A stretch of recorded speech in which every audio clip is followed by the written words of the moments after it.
Si on wax na ko lu bëree bëri loo xam ne sax gouvernement actuellement ñu ngi koy jël comme initiative moom déjà prévoir na ko elo rek dafay wane visionnaire bi nga xam ne moom la nekkoon ñu ngi woon si Omar ci wàllu woyofal bi ak. waaw woyofal wax nga dëgg non woyofal. bàyyee def waay Birame Souleye bàyyee def waay. waxtaan wax dëgg ci la. man dama yàgg a toog fii di interpeller premier ministre naan Ousmane Sonko woyofal bi woyoful dafa diis. di interpeller Diomaye naa leen woyofal bi dafa diis. parce que moi je considère que woyofal bi c'est une escroquerie en fait. c'est une escroquerie. grand est-ce que xam nga boo yaroo ci banlieue nga xëy ñu ne coupé nañ seen courant wu kër yëpp tàq. benn kër rek lëndëm parce que tey sénégalais yi dañu dem ba am difficulté. lu jëm ci wàllu courant. ñu ngi wax pétrole ñu ngi wax gaz mais ñun. waaye yéen courant bi ñu wax day wàññeeku yéen tamit lan moo fi jar xataraayu ay waay nit mënu bañee nii réewam ñu ne la courant bi day wàññeeku dafay jógee 117 francs ñu yóbbu ko 60 francs loolu du sant yàlla nga ne lii xéewal la mais gës yi siisu naan non di wax yoo xam ne yéen a pon yéen a yées sama li problème bi daanoo leen joxe seen kër yi dépense daanoo leen jënd courant daanoo leen fay ndox réew bi day doxe réew bi il va changer par la force Sonko mooy jamaay Sonko réew baa ngi dox les jeunes et les courir le pays va avancer incha allahu rabbi loolu la ñu mel ni kuréel yéen léegi courant bi nga ko wàññi la wàññi nañu ko pour yéen sax yéen mbaam sax moo leen gën parce que rasulullah soxot nit dina dem ba soxoree dëkkam loo xam ne sax arrangement ne nga dem ba koy iñaane sa bopp boo sañoon courant du wàññeeku ndox du wàññeeku ceeb du wàññeeku yéen a bon réew baa ngi dox réew bi moom moo ngi dox naajement am moom daa la ba nga jàpp bon le volume est bon waaye wàññi rek. wàññi mais bu leen fàtte wàññi canu jabar wàññi leen ko pour ñu mën a am soxna. man dama ko yàgg jàmbat dañu ñëw imposer nit ñi ay compteur parfois compteur classique yi nga xamante ni moom moo amoon ñëw indi yenn type de compteur waaye léegi yow yenn saa yi nga jënd nga am 5000 francs nga jënd ñu ne la 34 suba nga jënd mu ëpp ko mu poser problème ci sénégalais yi dem nga ba. da ngay romb léegi kër yi sax gis compteur yi di signaler bi naan tiit borom kër boo gis borom njaboot boo gis courant bee ko ërtël waaye léegi nag impact courant bi rek li muy jël ci dépense dafa métti parce que bu njëkk ba doon na xaw a tane mais après liñ lay expliquer man mos naa toog ci télé ma kaas ko am ku ma woo ne ma waaw il faut nga ñëw ñu rencontre à Sénégal ñu waxtaan ma ne man gaw ma loolu. gaw ma ko. leen bëggee leen safoo leen toccamikoo leen Birame Souleye Diop de moom njóobeen bu jàmbaare la xëy na nag njóobeen bu jàmbaare bëriwut waaye moom njóobeen bu jàmbaare la su waxee ren de balaa waxati déwén la bu ne Birame Souleye wax nag ñu bari deen poñe seen bopp waaye dégg ngeen lu neex la mu wax ca rajo Sénégal international nee na courant bi dana wàññeekuwaat dina am ñoo xam ne nag mënuñu koo dégg te bëgguñu koo dégg waaye di ngeen ko dégg nag nee na kilowatt bi doon jar 71 francs dana ko def si 60 francs kilowatt 60 francs kon nag xam ngeen ne courant waxuma la wàññee ko waaye ci mayee courant lañ jëm kon nag Birame Souleye ministre de l'énergie moo wax waxuma directeur a wax waxuma jottalikat a wax Birame Souleye Diop moo waxal boppam kon nag ngeen déggee ko noonu te xam ne lépp noonu lay demee incha allahu rabbi Sénégal lépp mën naa yomb njiit yu baax rek la leen yàlla dénkul woon mais Birame Souleye Diop de moom wax dëgg yàlla ba waxee xel war naa mën a dal leeral na tamit leeral yu bari lu am solo ca amnistie bi moom mi nga xam ne moo ko fekkoon bañ koy wote te daal lànkoon kandaare Aïssata Tall Sall mii takk rajo yi ndéll téeli la mu waxoon ak li mu waxaat dara bokku ca da ngeen dem ngeen diglu ji interview bu Birame Souleye Diop kon nag courant bi dana wàññeekuwaat fii fan yu néew incha allahu rabbi Birame Souleye Diop moo ko annoncé kon nag incha allahu yéen waxkat yi yéen yàqkat yi jóg leen seen affaire nga waaj a yàqu réew maa ngi waaj a neexaat. gëwuma aussi ñi nga xam ne dañuy consommateurs yi dafa am ñoo xamante ni yow bi nga juddoo ba tey yow ñoom ñoo fi nekk association des consommateurs ci poste yooyu occupé ci la ñuy am ay poste am ay privilèges ñu mën leen a nommer. mais man su ma demee ba ñi nga xam ne ñoom ñoo war a défendre sénégalais consommateurs yi toog di défendre Sénélec naan non la Sénélec elle produit di jaay technicité. mais jàmbaar ça pose un problème. macha allah mais xibaar boo xam ne la donc xibaar bu yéeme la sax muy courant bi nga xam ne ñëpp dañoo yàgg a jooy facture courant Birame Souleye Diop ñëw fekk ko 117 yóbbu ko ba 60 francs si 1 an bi ngeen di wax depuis 1960 ba léegi courant bi kenn mësu koo wàcc te phase test lañ nekk de ba léegi maa leen ko phase test lañ nekk dañuy testé rek surtout nag ñi naan avion bi du génn dem feneen avion bi dafa war a dem fii avion bi bu jëmee fu muy jëm yéen avion bi buy dem ngeen Ousmane Sonko war a yéeg si avion bi Diomaye li muy génn dafa bëri avion bi toog ñun li ñu yéen da ngeen xamul ñi ñun complexe nekkul si ñaari leader yi dañ ne lépp mu ngi si réew mi mën naa nekk te si réew mi lañ koy defee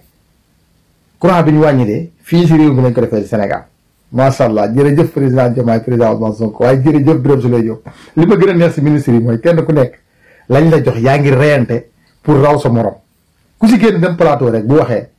yow da lay indil information boo xam ne yow yaakaaroo ko woon moo tax mañ leen sama gars yi nànk tempo billaay wallaay réew mi dana changé de Birame mu ngi gérer or bi imagine toi mbay mi xaaral ma indi leen benn vidéo bu am solo si côté mbay mi tamit vraiment Birame merci beaucoup mais non lii neex na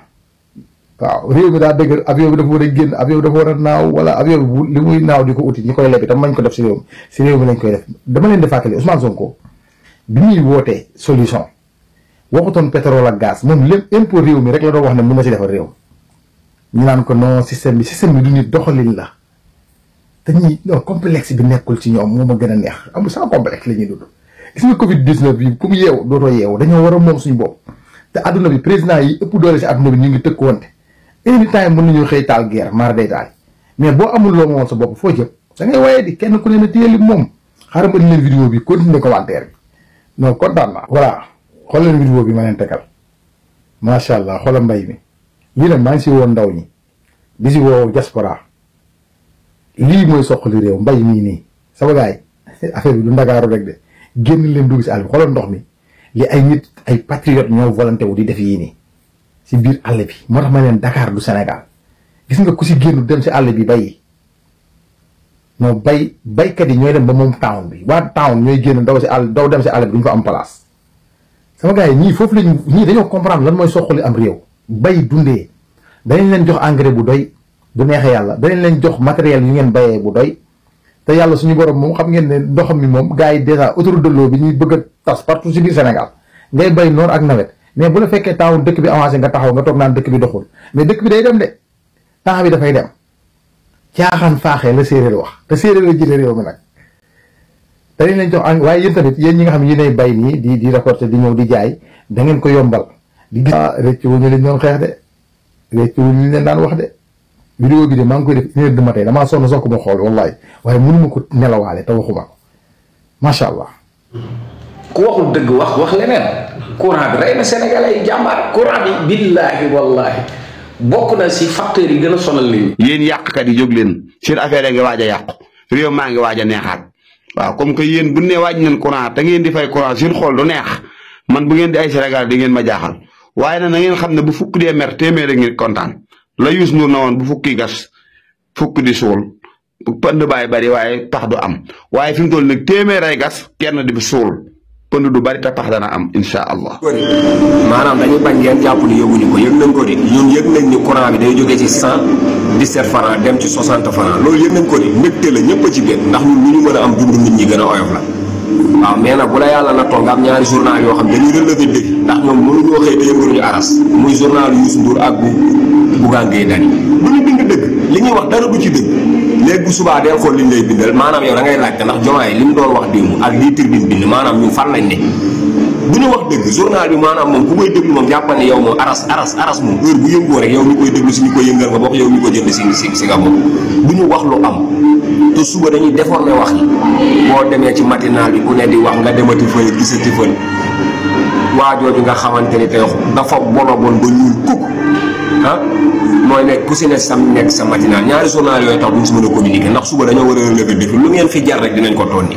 muy L'Obs ak La Tribune lu ñu wax dëgg lu ñu bind dëgg dañuy déformer waxu président bi te dara du ci dem lu ngeen ci déformer ñu tegaat ko ci raay waxu fi dara njaaxu. ndax xam naa ko moom kul naay préparé wu leen xam da ngeen di xataraay di ngeen gën a xataraay déglu leen ma jox leen xibaar kul naay laa wax ma ni kilowatt bi nga xam ne courant bi mu la doon jar di jar 117 francs léegi 60 francs la jëm kuy mer ak xataraay bu yow nga gën a préparé say xataraay préparé say mer ndax réew mi fan ko jëmee ku bëggul dëkk Sénégal bi yow nga gàtt say bagage dem de kulu naa yéen na ni waxal ma ni courant bi fii ak ay fan incha allah fii ki jamono 117 francs ki daan gastaat 10 000 di ko def 4 jours 5 jours 10 000 yi léegi di nga ko def 10 jours ki daan gastaat 15 000 léegi 15 000 yooyu da ngay gastaar mu ñaay ku nekk ay di nga def 15 jours gars yi réew mi day baax yéen nag président wax na leen que nee na leen yéen a jël plan bu wex xat palaat bi nag faa mu wex xat sap après gu neex gi soog a ñëw palaat bi nu jël nag mooy jubal jubanti kon nag réew mi may leen tuuti. xam nga tey dafa bokk ci ay facteurs de production en dehors de li ñu ko utiliser si kër pour usage domestique mais tey boo ñëwee ci télé bu mel ni lan lay consommer ci courant pour nga def benn émission bi ñaata lumière nga utiliser tey boo demee si atelier tailleur bi ci la muy liggéey il faut mu am courant tey nga dem marché zinc ki yore machine walukaay bi xaw ma ndax xam nga machine walukaay bi courant lay utiliser donc tey l'accès à l'énergie dafa war a nekk loo xam ni dafay yomb maintenant gouvernement Macky Sall doon na def ay effort loué woon nañ fi benn bateau sax boo xam ne fii lañ ko tegoon pour dem loué bateau buy produire courant ginnaaw location bateau boobu ban deal moom moo ci am yow bi ñu nekkee xale bi ñu fi woy Youssou Ndour maa dem su dee yow la qu'est-ce qui s'était passé parce que def nañ fi grève boo xam ne bu yàgg ci wàllu courant am nañ fi ay émeute de l'électricité bi Karim Wade nekkee ñu taal ay Sénélec ñu ne plan tàkkal et cetera mais kon tey bu ñu demee ba Sénélec actuellement est-ce que xam nga Sénélec tey jamono jii may wax ak yow dafa am contrat Congo pour jaay seen courant pour def distribution xamoon nga loolu. Aujourd'hui, la Sénélec du Sénégal est parvenue à gagner un contrat d'affermage au Congo. Nous avons fini le Sénélec day produire courant boo xam ne war na ko jaay sax yeneen dëkk yi nekk sous région balaa ngaa laax jaay laax lekk ba neewoon naa leen courant bi moom suñ ko wàññu dina leen maas ndax courant bi egg nañu fu ñu yàlla eggul boo leen waxee ñu naa la way première tranche man c'est pas mon problème de première tranche oui mais grand yooyu yëpp sonal nit ñi la bu ñu wàññee courant bi noppal sénégalais parce que li ñuy consommer si courant dafa metti junni boo def sa poste da nga koy garder yaa ngi xaar kañ la courant bi di couper comprendre beneen bi c'est bien, c'est une bonne mesure. Je félicite le gouvernement ci lii ñu wàññi courant bi. ci àddu ci kàddu gi seen mbokk oustaz Thiep ci xarale gi porom ak fekkoog doomu ndeyam Serigne Ngondu ñu ne këccët ñu ne saraax ci biir xibaar yi. nen ku ko toj omelette mbaa nga mayonnaise mbaa lu ko mooy mu yàqu ki mayonnaise nenub énergie du kenn ku dul monsieur le ministre Birame Souleye Diop di jëwriñ ji nga xam ne moom la ñuy jénk lu jëm ci wàllum pétrole. ginnaaw ba mu coppatee as lëf ci facture courant yi ci mois de mars bii ñu génn ñu tàbbi ci avril mu dellu ni ko réll bi yoon nag coppatiwul waaye nàddati la def ndax kilowatt courant bi daan jar ñaar fukk ak ñett yu toftal ñaari 15 fukk ak benn yu toftal ñaari 15 la ca jot a wàññi maanaam kilowatt courant bi jóge na ci 117 francs di wàcc ba 60 francs loola waral yéenekaay bii di wële patriote abdu di wax ni ndaamal Kajoor de ba ñu ko musaana wax xel yépp danañ dem ci ki fi doon xaaraani xëdd kër Ousmane Sonko waaye loolee nag ay jamono la woon waaye jii jamono moom bu ñu nee ndaamal Kajoor xel yépp danañ fa romb sekk te dem raasi Jóob sekk nag mooy Iddi Jóob mooy Biram mi fawul Jóob waaye du tey journal bi dellusiwaat di wax ni ña fi sàccoon alalu askan wi ànd ak ay nervi di leen rey bu leen sisti dee ñafa bi yar toog di seetaan moo dig way mu ngi li leen fi indi woon ci ay xibaar ki ne woon këccët nu ne saraax ginnaaw buñ ne mot mën na ne ko ràpp ak léttam yi ràpp ñu deen ñaanit ngeen partage ko ba mu daj fépp deen wax ni jub di jubal ak a jubbanti ku ko mooy daañu la tëj di la tëj di la taccee ba nga mel ni bant fii amaanillah. baax a baax gars yi très bonne nouvelle pour le Sénégal ki nga xam ne mooy ministre Birame Souleye Diop ministre bi nga xam ne moom moo yor lépp lu jëm si wàllum pétrole ak gaz ak mine annoncé na xibaar bu neex jëmee ko Sénégalais yi fii ak fan yu néew courant bi dina wàññeeku daanaka lu tolloog 50% ndax kilowatt bi mi ngi war a jógee ci 117 francs dem ba 60 francs loolu moom daanaka 50% la kon gars yi li may wax toujours rek ku yàkkamte rek génn réew mi mais réew mi moom incha allahu rabbi dina baax dina neex wasalaam. maintenant beneen bi nag dafa am ay mesures yoo xamante ni boo ko bëggee def mën na nekk dans le court terme mais tey il faut ñu wut yeneen alternative. oui. xam nga mbaa je me suis intéressé au développement durable parce que moom laa demoon gëstu ji bitim réew. yàlla mënuñu defal ñu am jant. tu sais que am na dëkk yoo xam ne amuñu jant bi chaque jour ñun on a le soleil. 365 jours dañ koy am ci àdduna amul lu gën a mën a joxe énergie que le soleil. comprendre nga. kon tey même boo demee France dañ lay wax ministère de la transition énergétique c'est-à-dire aujourd'hui am na ay alternatives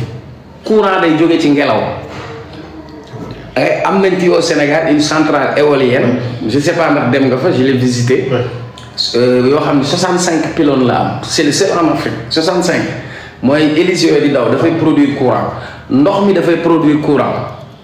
kon ñun mënuñu ci yemati rek ci type d'électricité bii ñu am nga xamante ni dañuy jënd pétrole di ko lakk pour di ñu jox énergie fossile alors que am nañ ay énergie renouvelable lu tax ñu tuddee ko renouvelable mooy loo xam ni mu ngi ci nature bi mu ngi ci gàncax gi mais tey pour nga am sa installation énergie solaire c'est tout à fait un problème matériaux yi cher na il faut nga am yenn autorisation yi mais beneen bi pour que état bi dem ci il faut que ñu casser le monopole xam nga téléphone bi dafa cher benn Sonatel la fi nekkoon man bi may nekk booy dañ doon jógee Limamoulaye dem Orange fi mu nekk boobu jamono school mooy jar 18000 yeneen jamono yi di jar 30000 léegi ñun dañ doon dem wut certificat de scolarité dem jënd jamono school bi 18000 génn jaay ko 25000 par exemple mais tey plus 1000 francs lay jar donc concurrence bi il faut mu am il faut ñu ubbi game bi quoi suñu ubbee game bi courant bi dina gën a wàññeeku. bii nag moom xam naa ne vraiment moom kuréel yi ñu ngi doon xataraay mais bii moom dañuy far rek xaru ñoom ñëpp wala ñu génn réew mi vraiment abal ñu comme ça pour mën a am tuuti tawfeex comme ni ngeen ko xamee ginnaaw ba président de la république ak premier ministre am fan yee passé wala weer yële passé ginnaaw ba ñu wàññee ceeb wàññi diwlin wàññi suukar vraiment wàññi ciment soble pomme de terre lépp loo xamante ni dund la boo xamante ni askan ñu ngi koy soxla ginnaaw bañ ko wàññee ba Sénégal yépp ki ci seen bopp tey nag songu nañ li nga xamante ni ñu bëree ñu ngi ko doon xaar muy wàllum courant bi. vraiment bu ngeen ko seetaanee tey Birame Souleye Diop ministère bi nga xamante ni moom mooy ministère des pétroles d'énergie et des mines moom mi nga xamante ni moom lañ dénk wàllum lépp lu jëm ci courant beeg ya ca aju pétrole beeg yëpp tey ca RTS RSI wax na fa que ne après réforme yi nga xamante ni ñu ngi koy def maanaam courant bi dina jógee ci 117 maanaam kilowattheure dina jógee ci 117 ñëw ba 60 francs wàññeeku bu am solo bu jéggi doy boo xamante ni presque 50% maanaam wàññeeku boo xamante ni yow mii di ma déglu yow mi nga xamante ni yaa ngi doon fay chaque weer 50000 courant jàppal ne 25000 ngay fay yow mi doon fay 100000 jàppal ne léegi 50000 ngay fay courant vraiment yow mi doon fay 10000 5000 ngay maanaam lépp loo doon fay dinañ ko xaaj ci digg bi yow lu toll noonu ngay fay ginnaaw ba nga xamante ni jamono yee passé biñ dindee yenn luubal ak yenn sàcc yi nga xam ñu ngi ko fi doon def yooyu lañ dind woon rek courant bi wàññeeku ñëpp di jég seen bopp cette fois ci nag day nekk wàññi bu officiel boo xamante ni vraiment maanaam kilowattheure bi day jógee 117 francs ñëw ba 60 francs vraiment mu nekk très bonne nouvelle boo xamante ni askan wépp ñu ngi ko doon xaar malgré les situations économiques difficiles bi nga xamante ni moom lañ jëlee réew mi encore une fois le duo Sonko Diomaye Sonko vraiment ñi ngi continuer di redresser di def ay réformes yu am solo yoo xamante ni Sénégal yëpp ñu ngi teg seen bët encore une fois ñu leen di encourager di ñaan Sénégal yëpp ñu gën a topp seen ginnaaw comme ça réforme yi nga xamante ni jéggi nañ ko yàlla xam ne gars yi billaahi wallaahi wa taallaahi réew mi ci kanam tuuti at yi ñu jëm vraiment benn sën dootu fi jógee di xalaat jël gaal gi xanaa mu neex la mais liggéey dina fi am réew mi lépp dina wàññeeku ñi nga xamante ni bëgg nañ kër dinañ am kër ñi nga xamante ni bëgg nañ liggéey baax nañ am liggéey baax lenn kese moo ñu ko mën a may mooy que ñu accompagner ñii nga xamante ni ñoom ñooy le duo Diomaye Sonko parce que am nañ xam-xam bi vraiment am nañ patriotisme te réew ñaar moo koy defar faaw nga am xam-xam ba noppi bëgg sa réew ñun loolu lañ manqué woon te vraiment ñii am nañ ko bu nga en tout cas am na solo ak mbirum compteur également mbirum Akilee boobu je pense que jëloon na fi coow et tout mais Akilee bi les gens ne savent pas que Akilee xam nga lu muy signifié mooy intelligence en pulaar le gars c'est un jeune Sénégalais ingénieur la liggéey na bitim réew léegi Akile mooy Hakile ci pulaar mooy intelligence mais moom type de compteur yi mu indi woon ay compteur intelligent la parce que compteur boo xamante ni day fexe ba Senelec du perte parce que ñoom tey compteur yi njëkk yi mënuñu woon contrôler consommation parfois kon Pikine waaw da nga gis kuñ coupé sa courant léegi bu Senelec demee nga jël sa tour mais sax mën nañu daal di koy roof mais léegi ak compteur intelligent yi c'est comme un système en France parce que Senelec da doon perte ay milliards donc loolu c'était pour maintenant waroon nañ ko saytuwaat parce que amoon na difficulté bu ci nekk je crois que war nañ ko auditer Senelec surtout voilà en tout cas mu ngi wala audit Senelec dafa war a am waaw xamal tax surtout les gens ñu fay liggéey aussi am contrat déedéet du loolu de daa am ñoo xam ne ñu ngi nekk ci biir Senelec ci système bi marché yi Senelec di am ñoom ñoo koy récupérer dañuy am nekk biir Senelec di capté waat affaire yi neel benn dafa am lu ñuy wax les acteurs Senelec dafa am ay prestataires am naa sama copain boo xam ne si la faatu courant bi moo ko maas la kanam yëpp a lakk jéem na góorgóorlu pendant 1 an 2 ans après dafa faatu amul assurance amul contrat amul dara te prestataires yi parfois duñ leen fay donc Senelec am na liggéey yoo xam ne du ko def dafa am ñu ngi koy dénk ñu koy def léegi deal bi yëpp fa la nekk moo tax Sonko ak Diomaye Birame Souleye na dem mu auditer gestion au Senelec dina ci génnee lu bëri am na sax ay lànk bañ a xëy yu fa toog yoo xam ne dañ leen fa dugaloon nii rek oui non en tout cas déedéet mu doon annonce boo xam ne moom Birame Souleye moo ko amal ci émission boobee ci RSI. loolu kay jar na may tànn bu Sénégal moom courant bi su wàññeekoo rek maa ngi dina bàyyeekoo ci 117 francs dem ci 60 francs CFA le kilowatt voilà loolu mooy information bi gannaaw bi ceeb bi wàññeekoo moom aussi ben on verra bien. ni ñoom rek ñoo mën a redresser réew mi donc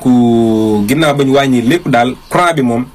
dëgmal nañ ko te dinañ ko wàññi ci lu yàggul dara loolu la ministre bi annoncé courant nag bu wàññeekoo ñëpp dañ ciy gis seen parce que courant ci la lépp courant bu wàññeekoo comme ni ko Maimouna Ndour Faye di wax di faral di waxee rek quand le bâtiment va tout va mais aussi courant bi moom bu wàññeekoo rek lépp wàññeeku parce que lépp loo fi gis fii ci courant la sukkandiku donc ñi nga xamante ne ñoo nekk ci région yi ñoom ñoo ciy gën a am solo parce que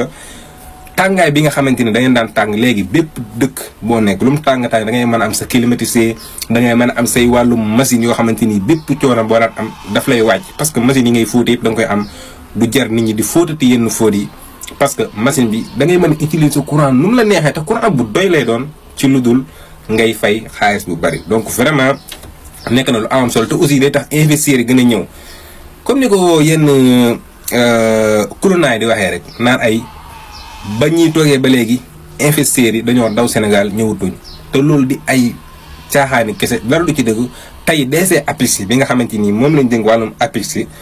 tey annoncé que ne daanaka ñii bañ toogee ba léegi plus de 2000 et quelques investisseurs ñi ngi ñëw Sénégal mais c'est parce que ñiñ dénk réew mi ñoom dañoo jiital intérêt supérieur de la nation ñoom intérêt réew mi la jël teg ci kawam bu ku ñëw rek bëgg a investir ñu bàyyi la nga investir noonu la neexee dañuy xool ba xam di nga respecté ak yelleefu Sénégal yi ngay liggéeyoo mën a créer emploi yu bari jël jeunesse bi ñu liggéey et aussi Sénégal di ci gis boppam bu baax moo tax lépp li ñuy def ñu koy def ndànk-ndànk pour que Sénégalais yëpp mën cee gis seen bopp. donc encore une fois message bi nga xam te ne maa ngi koy lancé sama mbokk sénégalais yi surtout la jeunesse nañ gën a accompagner gouvernement bi topp seen ginnaaw vraiment ñu réformer réew mi ba dans 5-10 ans vraiment Sénégal bokk ci réew yi nga xamante ni ñooy gën a développé Afrique waxuma laa nag ci monde bi donc encore une fois. prix de courant bi dinañ ko wàññi ci lu yàggul dara wàññi bu jéggi dayoo boo xamante ni ñëpp dina ci gis seen bopp kuréel bon xataraay. xam naa ni gars yi yëgaguñ ko maanaam ñi war a joxe information bi xam nga dañ koy yëg di ci dëgg seen tànk xam nga dëkk bi daa amul ay journaliste yii da leen ci wax yii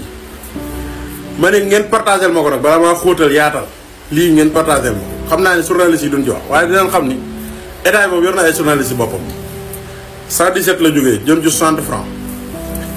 ma ne ko ceeb bi lañ doon wàññi ngeen di kontaan ci courant bi lañ jëm de